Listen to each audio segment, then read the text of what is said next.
Rain pounded against the windows of Jenny's place with such fury that Abby Winters wondered if they might shatter.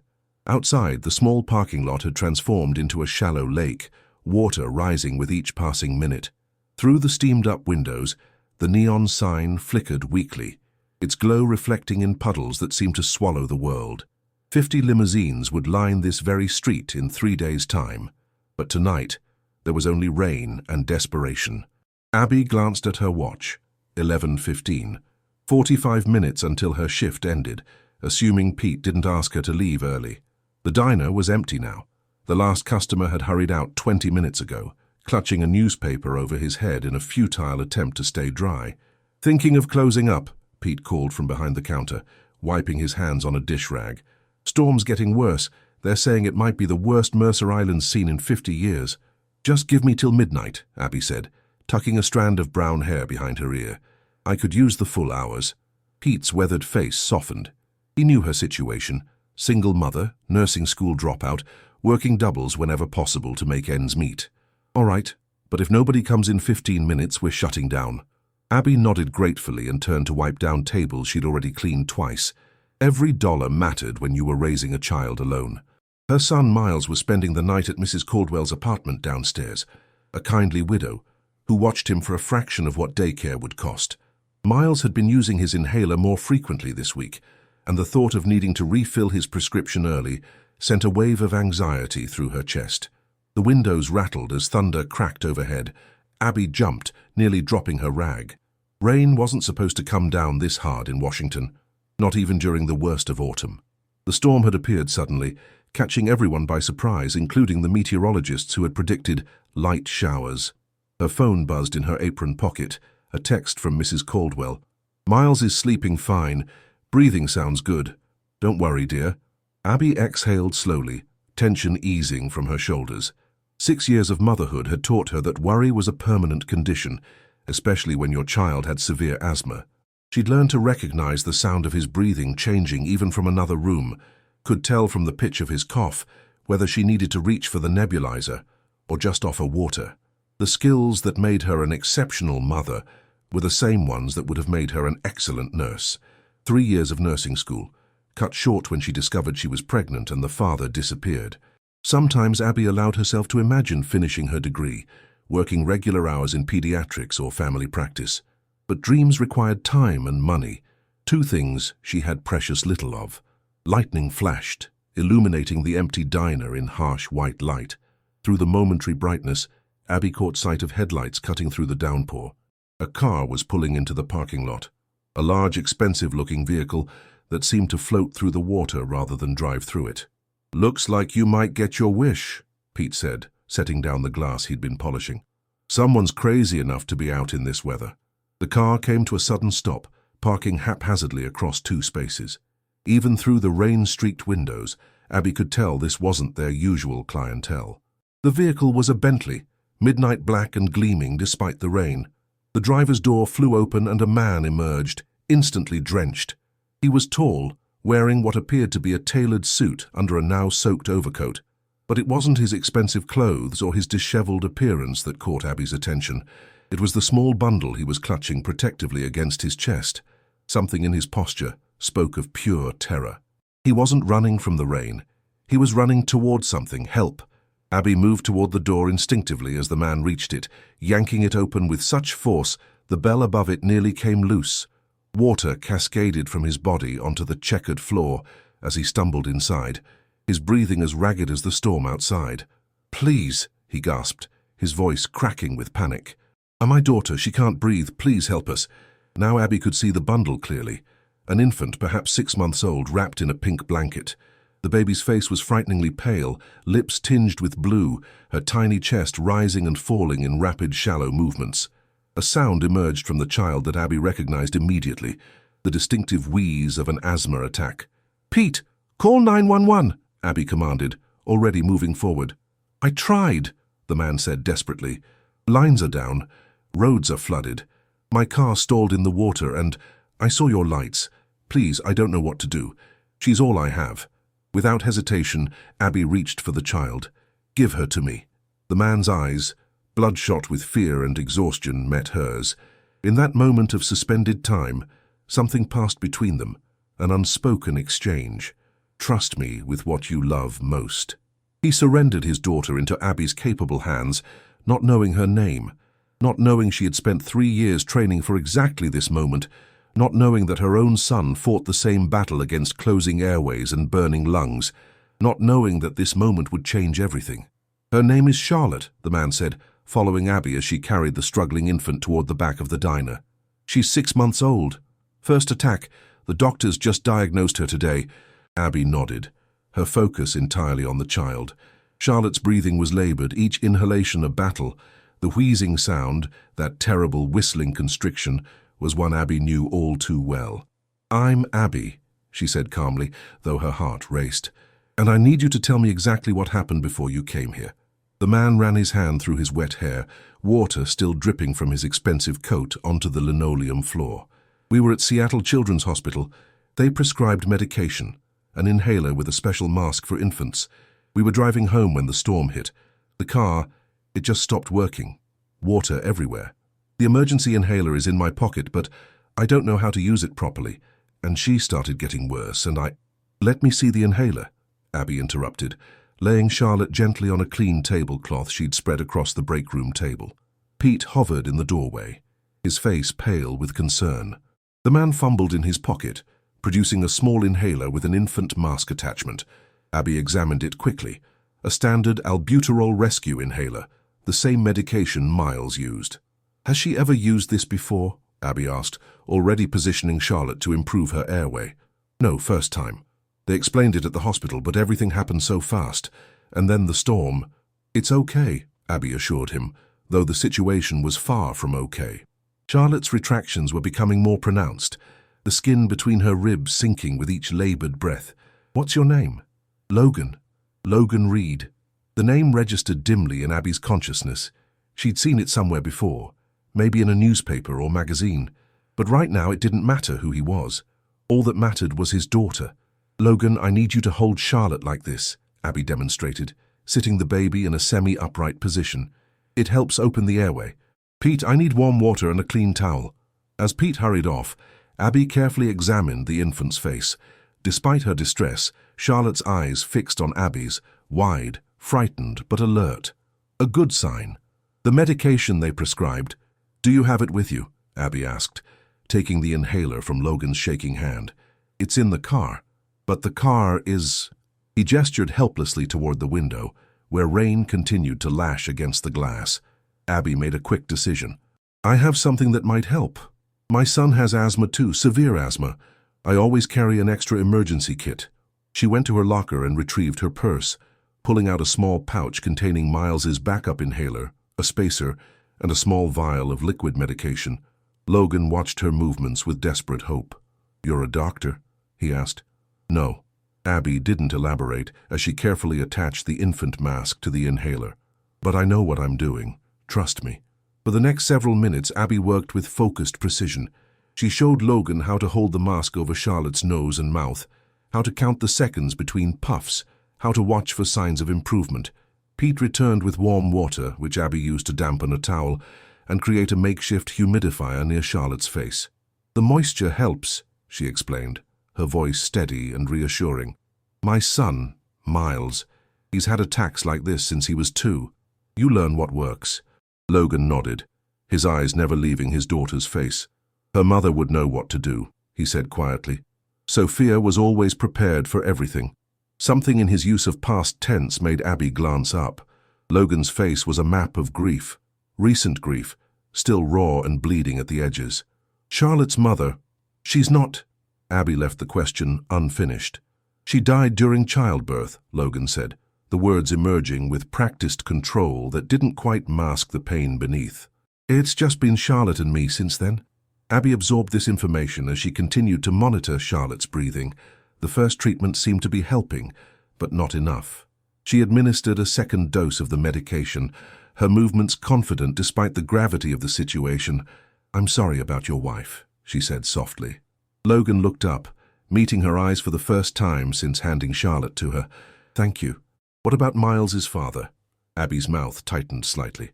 "Not in the picture, never has been." A moment of understanding passed between them.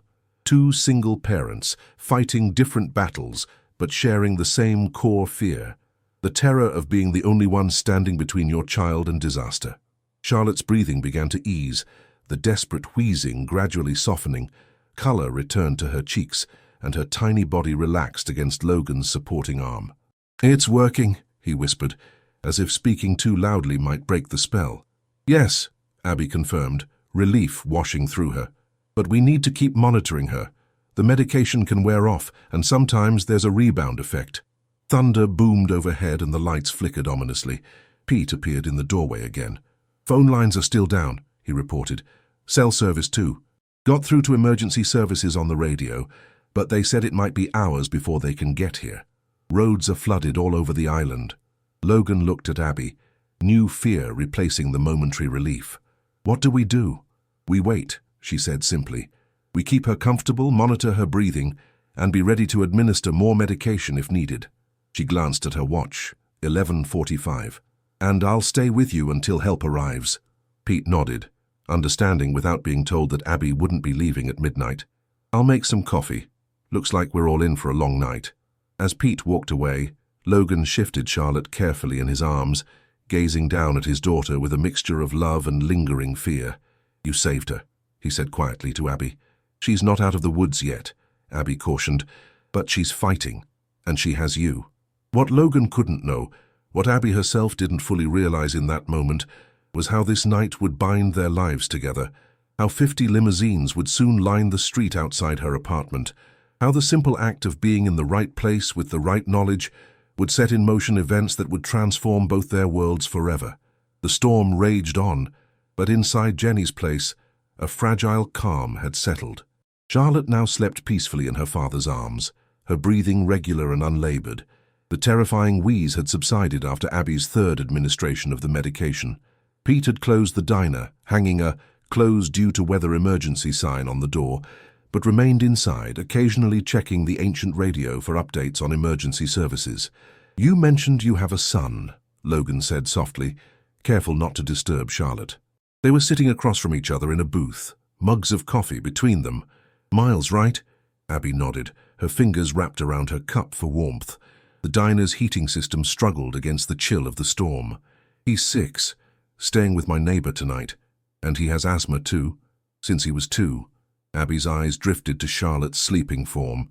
"His first attack was worse than hers. I didn't know what was happening. Thought he had a cold that got bad suddenly. By the time I got him to the hospital, his oxygen levels were dangerously low." Logan winced. "That must have been terrifying." "It was." Abby took a sip of her coffee. "That's when I learned everything I could about asthma. Triggers, treatments, emergency protocols. When you're the only parent, you become everything. Mother, father, doctor, nurse." "I know what you mean," Logan said. "After Sophia died, I had to learn everything overnight. How to feed a newborn, how to tell what different cries meant. I hired help, of course, but I didn't want to be one of those absent fathers who leaves everything to the nanny." The mention of hired help reminded Abby of the gulf between their worlds. Logan's casual reference to nannies and his expensive car suggested wealth she could barely imagine. She studied him more carefully now that the emergency had passed. His clothes, though still damp, were clearly tailored. His watch alone probably cost more than her annual rent. "You said your car stalled," Abby said. "A Bentley, right? Not exactly what we usually see at Jenny's place." Logan smiled slightly. "Not where I expected to end up tonight either. We were coming back from Seattle Children's Hospital when the storm hit. The car's electric, best safety rating money can buy. Ironic that it couldn't handle a little water." "A little water?" Abby raised an eyebrow, gesturing toward the windows where rain still pounded relentlessly. "This is biblical." Logan laughed softly, then grew serious again. "I don't know what would have happened if we hadn't seen your lights." His eyes met hers, intense and sincere. "Thank you, Abby, truly." Abby felt a flush of embarrassment. Anyone would have done the same. "No," Logan said firmly. "Not everyone would know what to do. Not everyone would give up their child's medication for a stranger. You're—" he hesitated, searching for the right word. "Exceptional." The compliment hung in the air between them. Abby looked down at her coffee, uncomfortable with his gratitude. She was accustomed to blending into the background, to being the invisible woman refilling coffee cups and clearing plates, being seen, truly seen, was disorienting. "I should check on her breathing again," Abby said, changing the subject. She leaned forward, listening to Charlotte's respiration, gently placing 2 fingers against the baby's neck to check her pulse. "Strong and steady. The medication is working well." "Were you in the medical field before?" Logan asked. "You seem to know exactly what you're doing." The question touched a nerve, the path not taken, the dream deferred. "I was in nursing school," Abby admitted. "Made it through 3 years before I had to drop out." "Because of Miles. Because of life," Abby said simply. "Single mom, no support system, bills to pay. Something had to give." Logan nodded, understanding in his eyes. "Do you think you'll go back? Finish your degree?" The question was well-intentioned, but it stung nonetheless. How could she explain the reality of her situation to someone like him?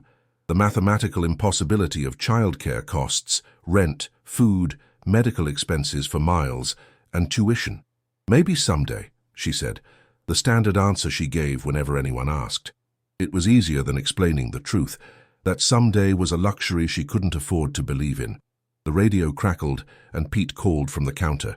"They're saying emergency services should be able to get through in about 30 minutes. Roads are starting to clear as the rain lets up." Relief washed over Logan's face. Thank God. Abby checked her watch. Nearly 2 in the morning. She'd been up for almost 20 hours straight between her double shift and this unexpected emergency. Exhaustion tugged at her, but she pushed it aside. "I should put together some information for the paramedics," she said, rising from the booth. Details about what medication she received, when and how she responded. Logan watched as she retrieved her small notebook from her purse and began writing down precise times and dosages. "You really would make an excellent nurse," he said. "I did make an excellent nurse," Abby corrected, not looking up from her notes. "For 3 years. Then I made an excellent waitress. We do what we have to do." Her tone wasn't bitter, just matter of fact. This was her reality, and she'd made peace with it long ago. Logan adjusted Charlotte in his arms, his expression thoughtful. "What's your son like? Miles?" The question surprised her, but Abby's face softened immediately.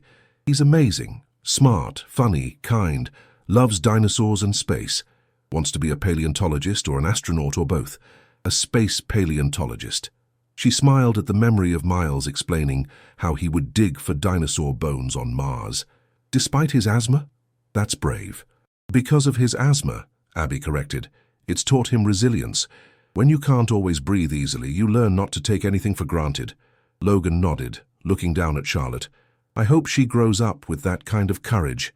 "She will," Abby said with certainty, "because she has you." Outside, the rain had finally begun to ease. Through the windows, Abby could see the first signs of emergency lights reflecting off puddles in the distance.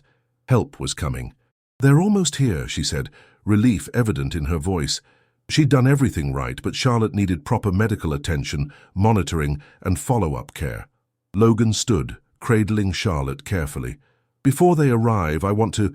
That is, I'd like to compensate you for..." "No," Abby interrupted firmly. "I don't want your money. But you used your son's medication. You stayed hours after your shift." I said no. Her voice was gentle but resolute. "What happened tonight wasn't a transaction." Logan looked startled, then slightly embarrassed. "Of course, I apologize. I don't know how else to thank you." Abby gathered her things, slipping her notebook back into her purse. "Just make sure Charlotte has everything she needs. A good pediatric pulmonologist, an action plan for future attacks, proper preventive care." She hesitated, then added, "And maybe drive something with a higher water clearance during storm season." That earned a genuine laugh from Logan. Solid advice. The flashing lights grew closer, and Pete unlocked the front door in anticipation. Abby could see an ambulance navigating carefully through the receding floodwaters. "They're here," she said, feeling the strange mix of relief and sadness that always came at the end of a crisis.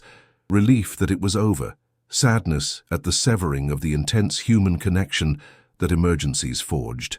Logan looked down at his daughter, then back at Abby. "I won't forget what you did tonight," he said, his voice thick with emotion. "Ever."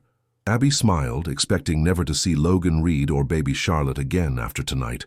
How could she know that in just 3 days, 50 gleaming black limousines would line her modest street, bringing with them a change that would reshape her entire world? As the paramedics entered, bringing with them the efficient energy of emergency response, Abby stepped back, transitioning Charlotte's care with professional precision. She provided her handwritten notes, explained everything she'd done, and watched as they confirmed her assessment. Throughout it all, Logan's eyes remained on her, not on the medical professionals, but on the waitress who had saved his daughter's life. When they finally prepared to leave, Logan paused at the door, Charlotte now secure in a proper medical transport. "Which hospital are you taking her to?" Abby asked. "Back to Seattle Children's," the paramedic confirmed. Abby nodded, satisfied. "They have an excellent pediatric respiratory team." Logan hesitated, clearly wanting to say more, but the paramedics were waiting. "Goodbye, Abby," he said finally, "and thank you for everything." She watched as they loaded Charlotte carefully into the ambulance, as Logan spoke briefly with the medics, as he cast one last glance toward the diner before climbing into the vehicle. The ambulance pulled away, lights flashing but sirens silent now that the emergency had stabilized. "Well," Pete said, coming to stand beside her at the window. "That was something else. You were amazing, Abby." "Just did what needed doing," she replied, suddenly aware of how exhausted she was. "I should head home. Miles will be wondering where I am when he wakes up." Pete nodded. "I'll close up. You go on." As Abby gathered her things and stepped out into the damp night, the storm now reduced to a gentle drizzle. She had no way of knowing that Logan Reed was already making calls from the ambulance, calls that would set in motion events beyond anything she could imagine. Calls that would bring 50 black limousines to her door just 3 days later. 3 days later, Abby hurried down the stairs of her apartment building, Miles's hand firmly in hers. They were running late, again. The morning had been a cascade of small disasters. Miles's inhaler was missing, found under his bed. Then his favorite dinosaur shirt was still damp in the dryer. And finally, the ancient toaster had decided today was a good day to retire permanently, sending their breakfast plans up in smoke, literally. "Mom, are you working late again tonight?" Miles asked, his blue backpack bouncing as they descended the final flight of stairs. "Just until 8, honey," Abby replied, mentally calculating how many hours Mrs. Caldwell would need to watch him and whether she could afford to pay her extra this week. "You'll have dinner with Mrs. Caldwell, and I'll be home to tuck you in." Miles nodded solemnly. At 6 years old, he had already adapted to the rhythms of their life. The careful scheduling, the tight budgets, the promises kept within specific parameters. Sometimes Abby wondered what it would be like if she could simply say, "No, I'll be home all afternoon," without calculating the cost of those free hours. They reached the ground floor, and Abby pushed open the heavy front door to the apartment complex, mentally rehearsing the day ahead. Drop Miles at Mrs. Caldwell's, bus to Jenny's for her morning shift. 2 hours between shifts to study for her online healthcare administration class, cheaper than nursing school, more flexible hours after graduation, then back to Jenny's for the evening. But the sight that greeted her stopped her thoughts and her feet mid-stride. A single black limousine was parked directly in front of their building. "Whoa," Miles whispered, his eyes wide. "Is that a real limo?" Before Abby could answer, another limousine pulled up behind the first, then another, and another. Within moments, sleek black vehicles were lining both sides of their modest street, their gleaming surfaces reflecting the morning sunlight like obsidian mirrors. Neighbors emerged from surrounding buildings, phones raised to capture the surreal scene. Mrs. Caldwell appeared in her doorway across the street, her hand pressed to her chest in astonishment. "Mom?" Miles tugged at Abby's hand. "What's happening?" Abby shook her head, speechless. Then, as if in answer to Miles's question, the door of the first limousine opened, and Logan Reed stepped out. He looked different in daylight, more polished, more imposing. His suit was impeccably tailored, his posture confident, but what caught Abby's attention was the small bundle in his arms. Charlotte, pink-cheeked and alert, dressed in a tiny white dress with matching booties. "Miss Winters," Logan called, his voice carrying across the suddenly quiet street. "I hope you don't mind us dropping by unannounced." Abby found her voice at last. "Us?" As if on cue, the doors of the other limousines began to open. From each vehicle emerged men and women in professional attire, some in lab coats, others in business suits, all carrying briefcases, tablets, or equipment cases. Logan approached, Charlotte secure in his arms. "I hope we're not intruding," he said when he reached Abby, his voice lower now. "But I needed to thank you properly." Miles had pressed himself against Abby's side, suddenly shy in the presence of so many strangers. Logan noticed and crouched down to the boy's level. Charlotte balanced expertly in one arm. "You must be Miles," he said warmly. "I'm Logan, and this is Charlotte. Your mum saved her life during the storm." Miles looked up at Abby with newfound awe. "I did." Abby squeezed his shoulder. "She was having trouble breathing like you sometimes do. I helped her until the doctors could come." Logan straightened, addressing Abby again. "Charlotte has been thoroughly examined at Seattle Children's. They confirmed what you already knew. She has asthma, likely to be a lifelong condition." His expression became more serious. "They also said that without your intervention, the outcome could have been very different." Abby nodded, uncomfortable with his gratitude. "I'm glad she's okay." "She's more than okay," Logan said, "and that's why we're here." He gestured to the assembled professionals, now forming a loose semicircle behind him. "Miss Winters, I'd like to introduce the Pediatric Respiratory Research Team from Reed Technologies." Abby's eyes widened as recognition dawned. Reed Technologies, one of the largest biotech companies in the country. The articles she'd seen Logan's name in hadn't been local papers, but national business magazines. "You're that Logan Reed," she said, the pieces falling into place. He smiled slightly. "I am. And these people are the best minds in pediatric respiratory medicine that money can assemble. Researchers, clinicians, medical engineers, all focused on improving treatments for childhood asthma and other respiratory conditions." One of the women in a lab coat stepped forward. "Dr. Sarah Chen," she introduced herself, "pediatric pulmonologist. Mr. Reed has told us about your son's condition. With your permission, we'd like to offer Miles a comprehensive evaluation and treatment plan." Abby instinctively pulled Miles closer. "I don't understand." Logan's expression softened. "You refused payment the other night. I respect that. But Charlotte and I still owe you a debt that can't be measured in dollars, so I thought about what you would accept, what you couldn't refuse." "Help for Miles," Abby whispered, understanding dawning. "Not just Miles," Logan continued, "but we'd like to start there." For the next hour, as neighbors watched in amazement, the team from Reed Technologies transformed the local community center into a state-of-the-art respiratory clinic. Equipment was unloaded, stations set up, and Miles was given the most comprehensive pulmonary evaluation of his life. Abby watched, tears threatening, as Miles moved from specialist to specialist. They tested his lung function, analyzed his current medication regimen, asked detailed questions about his triggers and symptoms, and created a digital model of his airways. Dr. Chen approached Abby with a tablet displaying Miles's results. "Your son's asthma is more severe than his current treatment plan addresses," she explained gently. "But we have options that can significantly improve his quality of life." She outlined a new treatment protocol, advanced medications not fully covered by Abby's insurance, a preventative regimen tailored specifically to Miles's needs, and monitoring technology that would alert Abby to changes in his condition before they became emergencies. "This would cost," Abby began, the familiar calculations already running through her mind. "Nothing?" Logan interrupted, appearing beside them. "Reed Technologies will cover everything, indefinitely." Abby shook her head. "I can't accept that." "You can and you will," Logan said firmly. "For Miles." Before she could respond, another team member approached, this one in a business suit rather than a lab coat. "Ms. Winters," he said, "I'm Daniel Forrest, head of the Reed Foundation. If I could have a moment of your time."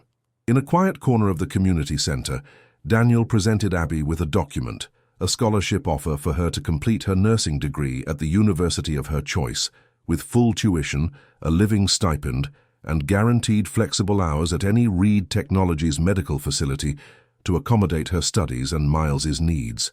"This is too much," Abby protested, her hands shaking as she held the document. "Mr. Reed was very clear," Daniel replied. He said, and I quote, "I saw how she handled a life-threatening emergency. That wasn't luck, that was skill and knowledge. We need more healthcare professionals like her." As if conjured by his name, Logan appeared at her elbow, Charlotte still in his arms. The baby had fallen asleep, her small face peaceful. "There's one more thing," Logan said quietly. He led Abby outside, where a single limousine remained. The driver stood beside it, holding not car keys but house keys, attached to a simple keychain shaped like a microscope. "3 blocks from here," Logan explained, "there's a small house that just went on the market. 3 bedrooms, fenced yard, most importantly, a state-of-the-art air filtration system that will significantly reduce Miles's exposure to asthma triggers. Abby stared at the keys, then at Logan. "You bought a house? For us?" "The deed is in your name," Logan said. "I did some research. 7 years of paying rent on time, even when it meant working double shifts. You deserve stability, Abby. You deserve a home where Miles can breathe easily." The tears Abby had been fighting all morning finally spilled over. "Why?" she whispered. "Why all this?" Logan looked down at Charlotte, then back at Abby. "When Sophia died, I thought I'd lost everything. Then Charlotte came, and I had a reason to keep going. 3 nights ago, I almost lost her too." His voice cracked slightly. "You didn't just save her breathing, you saved my world." Miles came running out of the community center, clutching a new inhaler and a stuffed dinosaur wearing a tiny doctor's coat, clearly a gift from one of the medical team. "Mom, they said I can play soccer now. They have special medicine that will help me breathe even when I run." Abby knelt to embrace her son, her tears falling into his dark hair. Over his shoulder, she met Logan's gaze. In his eyes, she saw not charity or obligation, but something deeper, a recognition of shared vulnerability, of the fierce love that drives a parent to move mountains for their child. "There's one last thing," Logan said, reaching into his pocket and withdrawing an envelope. "This is from Charlotte, well, dictated by me, but from her heart." Abby took the envelope with trembling fingers. Inside was a card with tiny handprints in pink paint and a formal invitation to Charlotte's first birthday party, still months away. "We'd be honored if you and Miles would come," Logan said softly. As neighbors gathered around, as Miles excitedly showed off his new inhaler, as the medical team packed up their equipment, Abby stood in the center of a moment she could never have imagined, a moment when 50 limousines brought not just material change, but possibility itself to her door. "Yes," she said simply, looking from the invitation to Logan to the sleeping Charlotte. "We'll be there." And in that promise was the acknowledgement of something neither of them fully understood yet, that their lives had become intertwined in ways that went beyond gratitude, beyond debt. In saving Charlotte, Abby had set in motion a transformation that would touch not just her own life and Miles's, but countless others through what would soon become the Charlotte Reed Foundation. 1 year later, Abby stood in front of the full-length mirror in her bedroom, hardly recognizing her own reflection. The woman who looked back at her wore a simple but elegant blue dress, her hair styled in soft waves rather than the practical ponytail she'd worn for years. On her desk lay textbooks and highlighted notes, evidence of her nearly completed nursing degree. Through the open window came the sound of Miles playing in their backyard, his laughter carrying on the summer breeze, uninhibited, uninterrupted by wheezing or coughing. So much had changed in 12 months. The house Logan had gifted them had become a true home. Walls adorned with Miles's artwork, bookshelves filled with both dinosaur encyclopedias and medical textbooks, a garden blooming with plants carefully selected to be hypoallergenic. The air filtration system hummed quietly throughout the house, a constant guardian of Miles's breathing. "Mom, are you ready?" Miles called from downstairs. "We're going to be late for Charlotte's party." Abby smiled at her reflection one last time before grabbing her purse and the carefully wrapped present for Charlotte. "Coming, honey." Miles waited by the front door, bouncing with excitement. At 7, he seemed taller, stronger, more confident. His new treatment plan had transformed his life. Fewer emergency room visits, more days at school, the ability to run and play without constant fear of an attack. He wore a button-down shirt and bow tie for the occasion, insisting that Charlotte's first birthday demanded proper attire.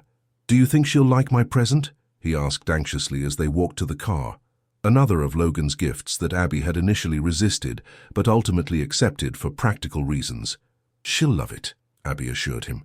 Miles had spent weeks crafting a picture book about a baby dragon who couldn't breathe fire until a kind dinosaur taught her how. The story's metaphor wasn't subtle, but its heart was pure. As they drove toward Mercer Island's exclusive lakeside neighborhood, Abby reflected on the year's journey. After that morning when 50 limousines lined their street, her life had shifted in ways both dramatic and subtle. The Reed Foundation scholarship had allowed her to return to nursing school, where she was now at the top of her class.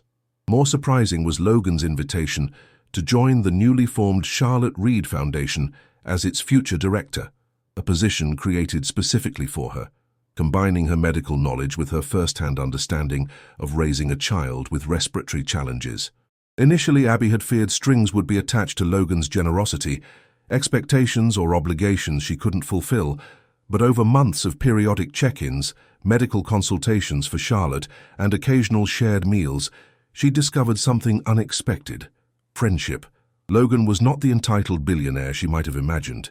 He was a father first, sometimes overwhelmed, often uncertain, always devoted to his daughter's well-being. They arrived at an elegant lakefront property, with sweeping gardens leading down to the water. Cars lined the circular driveway, expensive vehicles that would have intimidated Abby a year ago.